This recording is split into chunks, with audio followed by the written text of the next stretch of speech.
Bendiciones, amados hermanos, quien les habla, su pastora Maribel Cortés, desde el reposo de su casa. Dios les bendiga y sean bienvenidos a Minutos con Cristo. Vamos a tocar algunos versículos de la Biblia para que usted pueda compartirlos en el altar de su casa en esta cuarentena. Venga conmigo a Juan, o vaya conmigo a Juan capítulo 1, versículo 12. Vamos a ver qué dice la palabra de Dios.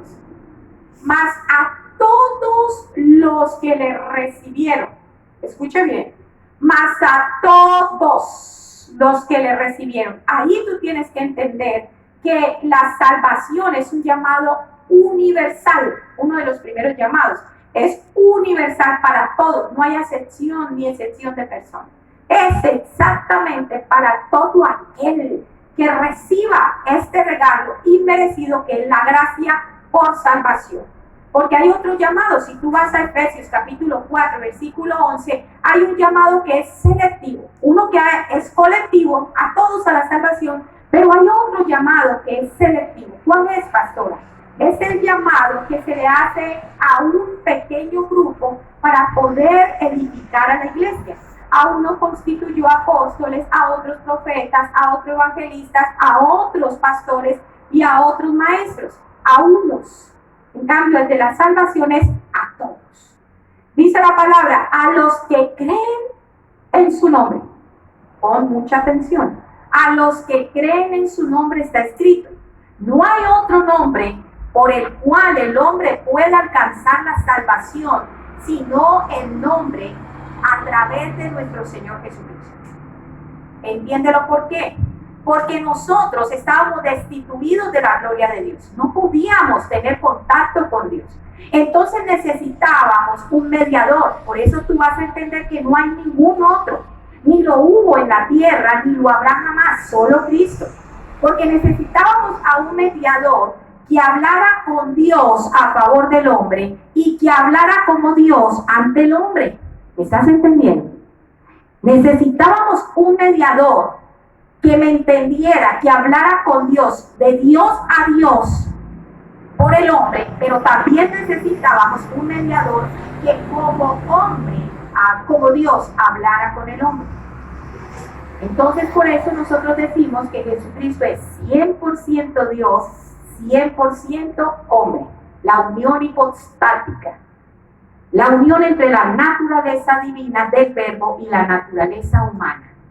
Es hermoso saber que nuestro mesite, nuestro mediador, nuestro sumo pontífice, que significa el gran fuente, es nuestro Señor Jesucristo. Así que tú debes entender que no hay otros mediadores, solamente Jesús, porque es 100% Dios y 100% hombre. Ahora, le dio potestad de ser hechos hijos de Dios. Yo quiero que entiendas que no todos somos hijos de Dios. Hay pastora que está diciendo, sí, no todos somos hijos de Dios. Cuando el Señor formó a Adán y a Eva, ellos eran semejantes a Dios, porque no habían pecado, porque el Espíritu estaba vivo, porque se podían comunicar con Dios. Tú debes saber que el Señor se comunica con un espíritu vivo. Pero cuando pecaron, fueron expulsados del huerto del Edén. En ese momento usted ve que sus hijos dicen, y Adán tuvo a ser, y era conforme a la imagen de ¿quién? De Adán. Nunca más volvimos a ser imagen de Dios hasta que llegó nuestro Señor Jesucristo. Porque el pecado original pasó de generación en generación. Lo que Él daba, Él tenía un espíritu vivo, pero Él murió a causa del pecado en su espíritu. Ahora era una alma que se transportaba en un cuerpo con un espíritu muerto. Cuando Él tenía hijos, lo que se multiplicaba era lo mismo, un alma, o sea, pensante, que tenía un espíritu que estaba muerto porque no podía hablar con Dios, que se transportaba en un cuerpo, se volvió una creación. Ahora, yo quiero decirte algo. Que en el momento en que nosotros recibimos a nuestro Señor Jesucristo, o no lo recibimos, recibimos el plan de salvación. Porque la palabra dice que nosotros fuimos aceptos en Él.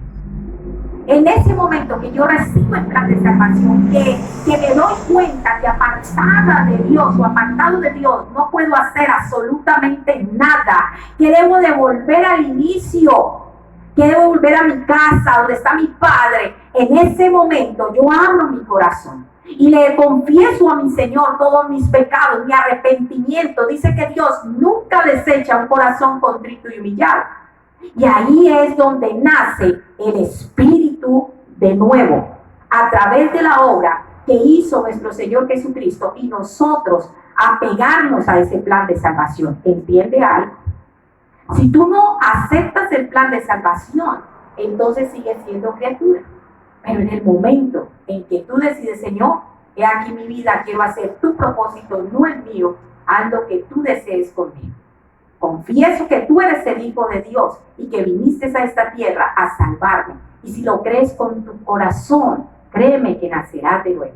Entonces volveremos al estado donde estaba Adán antes de pecar. Era un espíritu que pensaba y tenía un cuerpo.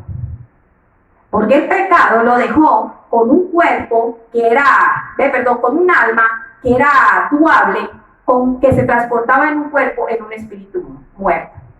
Entonces, ahora tú tienes que saber de que tu espíritu está vivo y que el Espíritu de Dios se comunica a tu espíritu, porque ya tú eres un ser espiritual que piensa y que se transporta en un cuerpo. Amén. Los cuales no son engendrados de sangre, ni de voluntad de carne, ni voluntad de varón, sino de Dios. Todo lo que se generó en la tierra, como nos engendraron nuestro papi y nuestra mami, es terrenal. Pero ahora viene otra ciudadanía, una celestial, en la cual, en el plan de salvación de Cristo, ya nosotros tomamos la naturaleza de Dios y somos hechos hijos de Dios. Y dice el versículo 14, dice, y aquel verbo fue hecho carne. Hermoso, mi hermano. Hermoso, entiéndelo. Aquel verbo en la eternidad era invisible, pero a causa de que la humanidad cayó, de lo que él había creado cayó. Entonces toma la forma de hombre. Esta naturaleza divina se une con la naturaleza humana. El verbo invisible toma una parte de María, del Espíritu Santo, insufla el aliento y une esta naturaleza. Y ahora tú conoces a la persona del Señor Jesucristo, que era el verbo invisible. Y quiero decirte algo, una vez el Señor tomó la forma humana, nunca más volverá a ser invisible.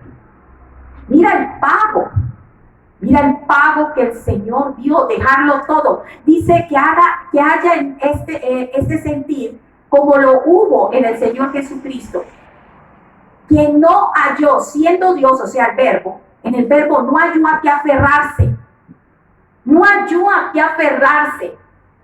No hubo mayor amor en el cielo, ni en su deidad, para poder venir por nosotros. El mayor amor lo expresó hacia nosotros, y tú lo tienes que entender. Cuando te sientes solo, cuando te sientes derrotado, no. El primero que nos amó cuando estábamos derrotados, cuando estábamos solos, cuando para la gente no valíamos nada, fue al Señor Jesucristo, que nos dio todo en la cruz del Calvario, y en su redención y en su resucitación. Y tú debes de entender que en este momento estamos sentados juntamente con Cristo en lugares celestiales. Entiende que fue por amor. Y dice que vimos su gloria. Gloria a Dios, gloria como del unigénito, el único hijo, porque a través de Cristo nosotros somos hijos adoptados. El único, unigénito significa único hijo, porque la naturaleza de Dios está 100% en él. Único hijo, y en él nosotros somos sus hijos adoptados, por el cual podemos decir Abba Padre, Papito Dios. Dice que llenó la gracia, ese regalo inmerecido, y la verdad que nos hacía falta. Así que, mi hermano, no te desprendas de la mano de Dios. Nuestro Señor Jesucristo te ama por encima de todo. Que Dios les bendiga, Dios les guarde. y hasta una próxima emisión. Bendiciones.